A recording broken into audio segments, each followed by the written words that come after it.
Hello children, welcome to today's English class. I hope you all are fine, safe and happy at home and a lot of learning is going on. And also you are enjoying your holidays. You must enjoy and you must also pursue your hobbies and try to develop your creativity. Children, in the previous classes, we had learned how to improve your reading skills and your writing skills. We had also tried to learn some chapters from your prose text and your supplementary text. Today, let me take you to the world of grammar. That is, in your syllabus, you also need to answer certain exercises related to grammar. So, in order to practice some exercises, let me tell you children that the moment you hear the word grammar, a fear appears suddenly from nowhere. Even parents are concerned about grammar. Today, let's look at some grammar exercises. Children, I'll also be talking to you about the different topics in grammar from which you will be getting exercises in your examination. The moment you hear the word grammar, a kind of fear suddenly appears.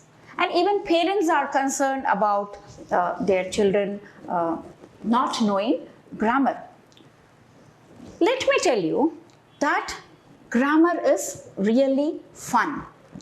And you need not at all worry about the rules and the way you need to learn grammar, or you need to mug up the definitions of the various topics related to grammar. Let me tell you that you can learn grammar through exercises very easily. That is how these days grammar is taught. Through exercises, through lot of readings and learning that takes place in your daily life, you come across lot of things, and there is grammar in every activity. Whether at home, in school, in your neighborhood or anywhere, whether you're reading newspapers, whether you're watching some program on the television, there is grammar everywhere. Once you try to look at grammar the way you practice, the moment you relate it to your daily life and try to understand it through usage, that is through lot of exercises. Do not bother about the rules or do not bother about the definitions. Let's try to learn grammar in an interesting way. And then you will find that it's really easy. So let's first look at the type of questions you're going to get in the section that is writing and grammar. So writing we have already discussed. Now let's try to look at the grammar syllabus, and then we'll also begin with practicing some exercises. The more exercises we practice, the more usage of grammar will become more clear to you. So now let's look at your syllabus. Now first let's look at the various topics you have in your syllabus related to grammar, and from these topics you will be getting the exercises in your examination. So these are the topics for you this year in class 10th grammar portion. First is tense. Tense you might have studied right from the primary classes and also in the upper primary classes and also in class 9th. All these topics you have already done in class 9th also, but still we will try to look at them and try to learn how they are used in different contexts. So tense we will be discussing. We know that there are three different kinds of tense, the present, the past and the future, and they have got different forms. Models: can, could, will, would, shall, should, need, ought to. Okay, these are all called modals. Passive voice, we have already learnt passive voice in the upper primary classes and also in class 9th, the active voice and the passive voice. Today, I'm just talking to you about the topics which you have in your syllabus. Then, through different exercises, we will be practicing all these topics. Subject verb concord. The subject must agree with the verb. For example, singular subject, singular verb. This is a pen. Pen is singular, so we say this is a pen. These are the books that my father brought today. So these, because these books, plural, so we have are. These books are. So this is how we ensure that the subject agrees with the verb. Reported speech. There you have commands and requests, statements, and then questions. Then you have the clause, part of the sentence. Clause, also you have three different types of clause: noun clause, adverb clause, and relative clause. Determiners, okay, which includes articles also. Prepositions. Prepositions, also articles, prepositions you have been doing right from your primary classes. In, on, at, under, above, below, okay, to, for, since, all these are prepositions. We use these prepositions in our day-to-day conversations. Articles also you have been learning right from your primary classes. So children, these are the different topics for you in class 10th.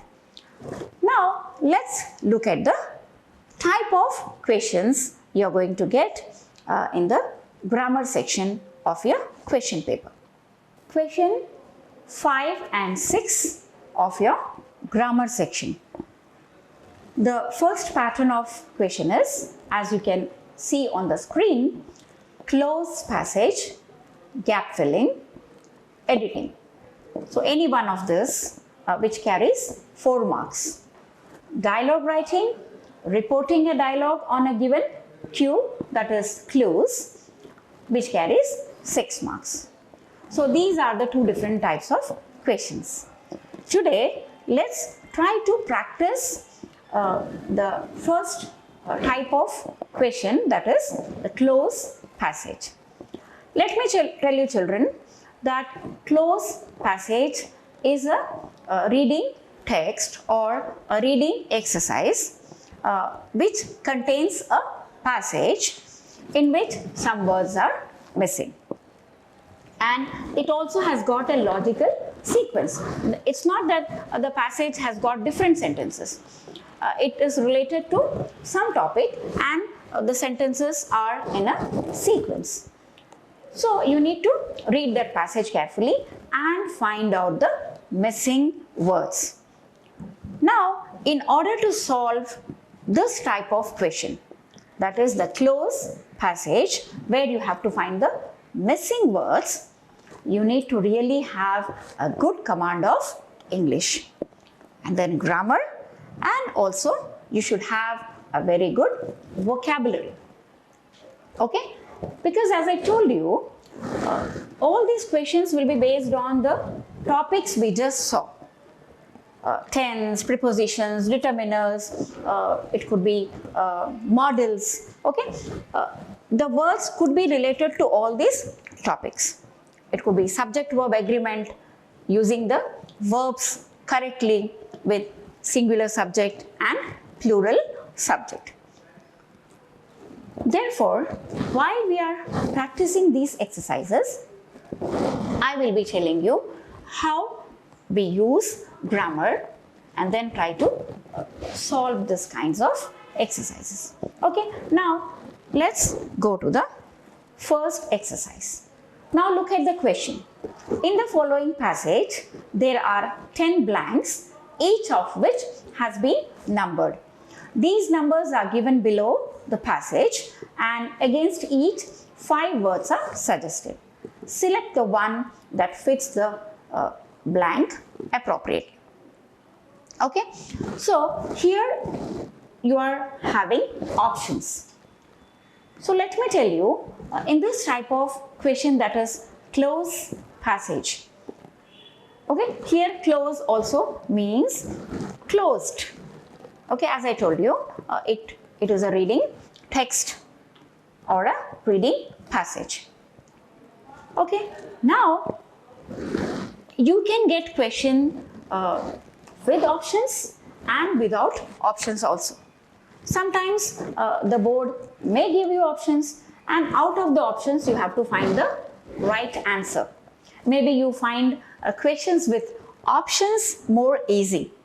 But as you keep practicing more exercises, then you will be able to do the exercise even without the options. So sometimes you may also get these kinds of exercises without options. So you need to be prepared for that also. Today we will practice exercises with options. Okay, now let's look at the first exercise. Now I will read this exercise, and as you had seen in the question, the blanks have been numbered, and below you have the options. So first look at this blank, and then we have the option here. Children, before you solve the exercise which is there on your screen, as I told you, reading text, that is the close passage, is a reading text. But there are blanks where words are missing. So let me give you a tip. Before you read or start solving this, you try to read the entire passage. Let the blank be there. You just try to look at the whole passage at a glance.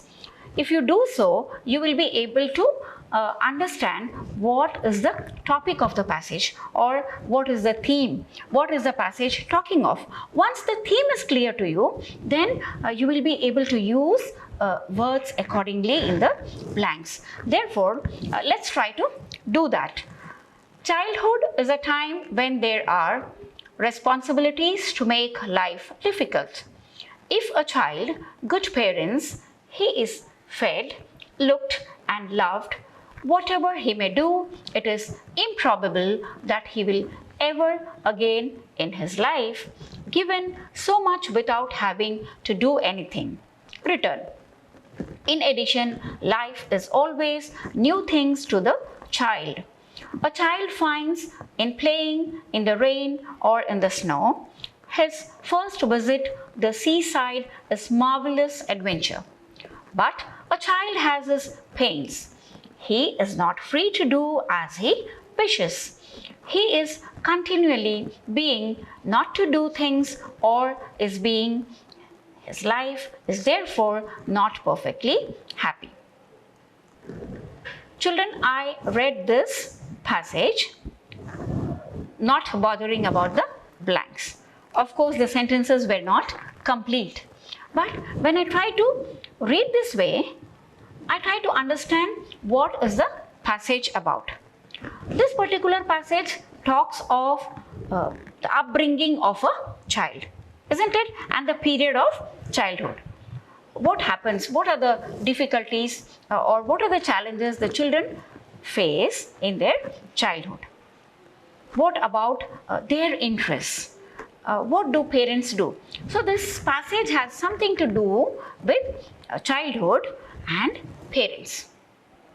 Okay, now let's try to look at the sentence one by one and try to look at the options. The options are there on your screen. Childhood is a time when there are responsibilities to make life difficult. Now the options are many, little, few and more. So since you have responsibilities, plural. So you have to see which of these options you are going to use. Okay, it talks of many responsibilities, isn't it? The moment you look at the options, more, few and little, talks about very less number. More we use when we compare things. Therefore, many would be the right option. Childhood is a time when there are many responsibilities to make life difficult. If a child good parents, he is fed, looked and loved. Okay, let's look at 2 and 3 together. Option 2 is had, have, has, will have. So here when we look at the passage, while we are reading, as I told you in the beginning, we need to try to understand which tense does this passage talks about. Okay, now it is talking of some facts, some universal truth. Therefore, we will be using the present tense. So if a child, what is the option there? If a child has, okay, that would be the answer. Options are had, have, has, will have. So since we are talking of some facts which always happens, so we will be using the present tense. Okay, if a child has good parents, okay, he is fed. Then for the third blank, the options are up, at, after, around. So normally, what is the preposition? Where do we use after? Okay, looked after. So looked after and loved. Okay, whatever he may do, it is improbable that he will ever again in his life. Let us look the fourth option is has, are, be. So children, the fourth blank was he will ever again in his life be given. Okay, what were the options for is, has, are, be? So here it will be be given so much without having to do anything. Now let us look at the option for fifth blank, for, in, as, of. Okay, so here we will be using in return. We always say na, you will not get anything in return for this. I do not want anything in return for this. So in return. In addition, life is always new things to the child. Now option 6 is donating, displaying, granting, presenting. Okay, here donating we will not be using, displaying also, granting, presenting. So life presents lot of things for children. So life is always presenting new things to the child. A child finds, let us look at the option for seventh blank, pain, progress, pressure, pleasure. Okay, so what is a child? Look at the blank. A child finds in playing. Okay, so when you look at the word playing, so what do you think would be the right word here? Playing is pain for you, progress for you, pressure for you, or pleasure?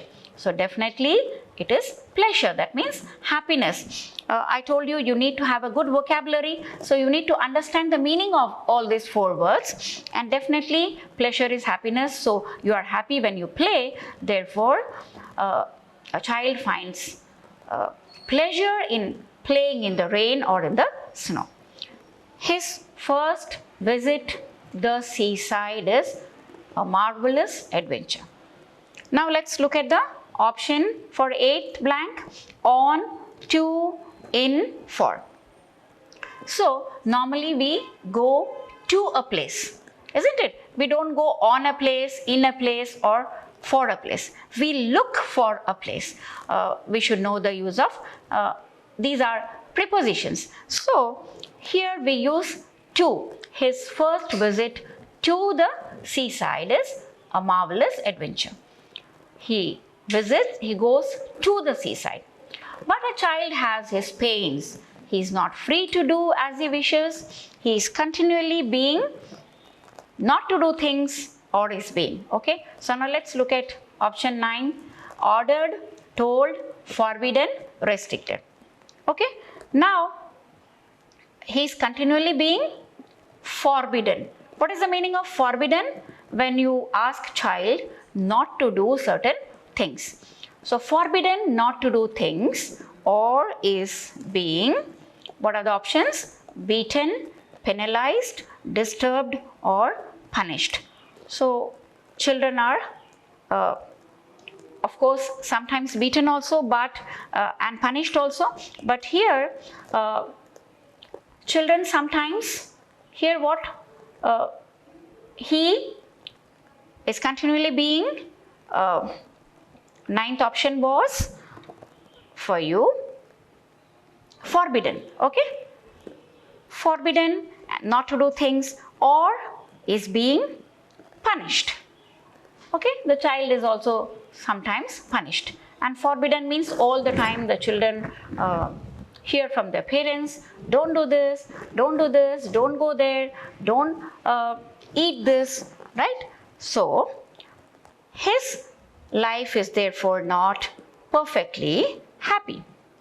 Okay, so this was the first exercise, children, and we had looked at the options also.